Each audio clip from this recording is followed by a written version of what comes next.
So what happened in 1918? There was a huge, in every pandemic in the last 150 years, there was a quantum leap in the electrification of the Earth. In 1918, late fall of 1917, there was the introduction of radio waves around the world. Whenever you expose any biological system to a new electromagnetic field, you poison it, you kill some, and the rest go into a kind of suspended animation so that, interestingly, they live a little bit longer and sicker.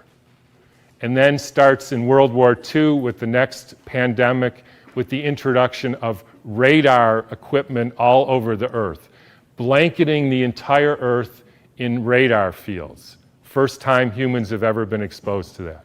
In 1968, there was the Hong Kong flu, and it was the first time the Earth has a protective layer in the Van Allen belt, which essentially integrates the cosmic fields from the sun and the Earth, from the moon and Jupiter, etc., integrates that and essentially distributes that to the living beings of the Earth. And we put satellites emitting radioactive frequencies in the Van Allen belt. Within 6 months, we had a new viral pandemic. Why viral? Because the people are poisoned, they excrete toxins, they look like viruses. People think it's a flu epidemic. In the 1918 epidemic, the Boston Health Department decided to investigate the contagiousness of this. So they, believe it or not, took hundreds of people with the flu and they sucked the snot out of their nose and injected it into the healthy people who didn't have the flu, and not one time could they make the next person sick. They did this over and over again, and they were not able to demonstrate contagion.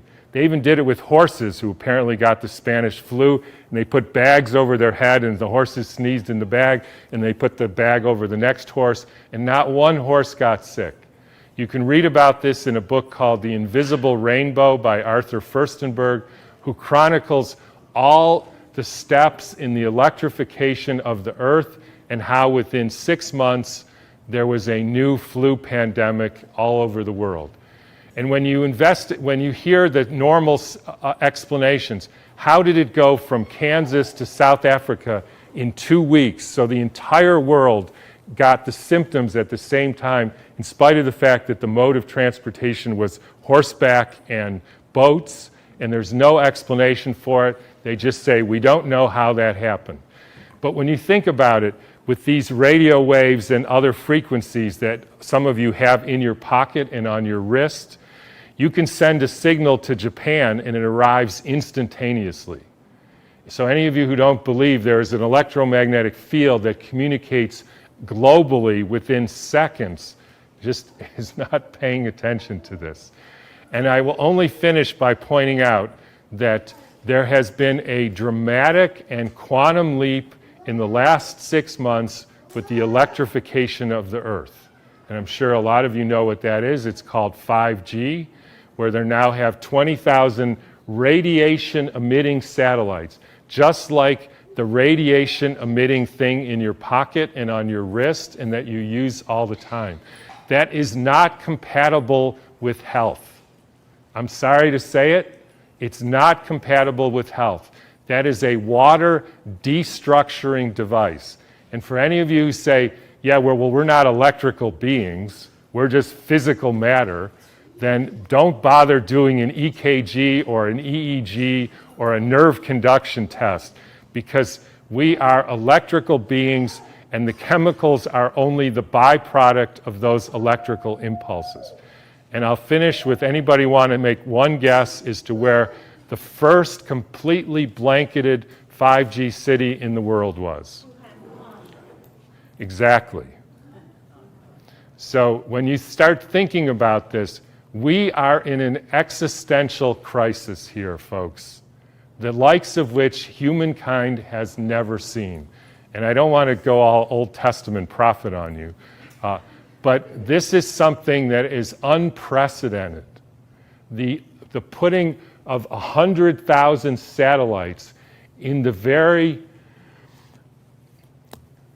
blanket of the Earth. And by the way, as I was going to say earlier, this actually has something to do with the vaccine question, and this got brought home to me because about a year ago or so, I had a patient who came in who was totally fine, a surfer and all, and then he works as an electrician putting in Wi-Fi systems for very wealthy people.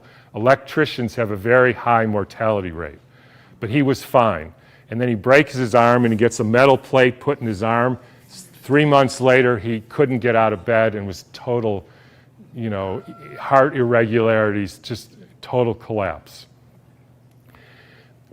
The susceptibility has to do with how much metal you have in your body, as well as the quality of the water in your cells. So if you start injecting aluminum in people, they become receptors for absorbing increased electromagnetic fields, and that is a perfect storm for the kind of deterioration of the species, which is what we're now experiencing. And I'm just going to finish with one more thing, which I like too, is a quote from Rudolf Steiner. And by the way, this was around 1917, so there was a different time. In times when there were no electrical currents, when the air was not swarming with electrical influences, we're talking 1917, it was easier to be human. For this reason, in order to be human at all today, it is necessary to expend much stronger spiritual capacities than was necessary a century ago. So I'll just leave you with whatever you can do to increase your spiritual capacities, because it's really damn hard to be a human being these days. So thanks for listening.